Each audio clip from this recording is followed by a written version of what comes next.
Thank you, Mr. Speaker. Mr. Speaker, my question is for the Minister of Education. Last week, Minister, we tabled the Safe and Supportive Classrooms Act. Now, this legislation is the first step in closing two gaps in Ontario's education system. Mr. Speaker, student safety is always a top priority for this government. Right. But for a while now, we've known that sometimes students have been taught by individuals guilty of sexual abuse towards children. However, these individuals have escaped legal trials because of poorly worded laws. In some cases, it took months and years of complaints from students, parents and teachers before these individuals were removed. Mr. Speaker, this is completely unacceptable. Can the minister explain what our government is doing to make our schools and early years and childcare settings safer? Minister of Education. Thank you very much. I'd like to thank the hardworking member from Glanbrook, for that question, because we need to talk about this, Mr. Speaker. Our PC government has zero tolerance when it comes to any form of proven sexual abuse within the school environment, be it a student or a teaching colleague. And that's why we've proposed mandatory revocation of teachers and early childhood educator certificates of registration for all acts of proven sexual abuse.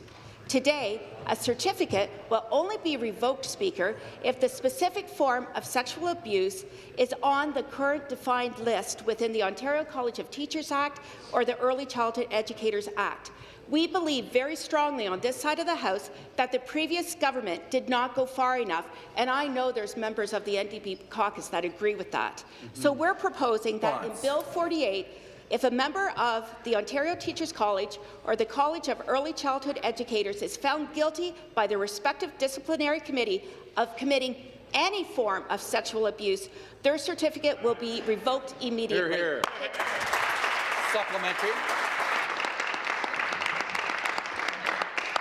Through you, Mr. Speaker, to the minister, and thank you for ensuring that student safety remains a top priority.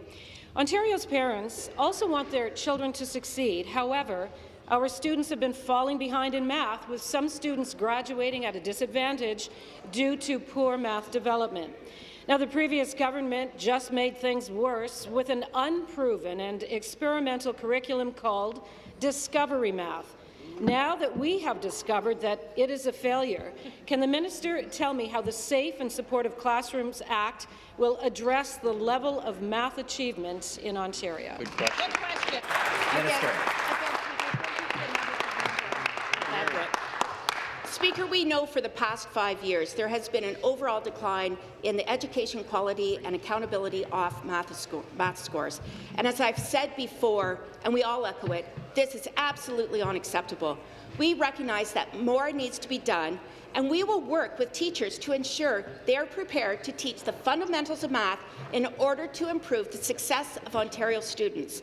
The Safe and Supportive Classrooms Act would require any new teacher seeking to be registered with the Ontario College of Teachers to successfully complete a math knowledge test.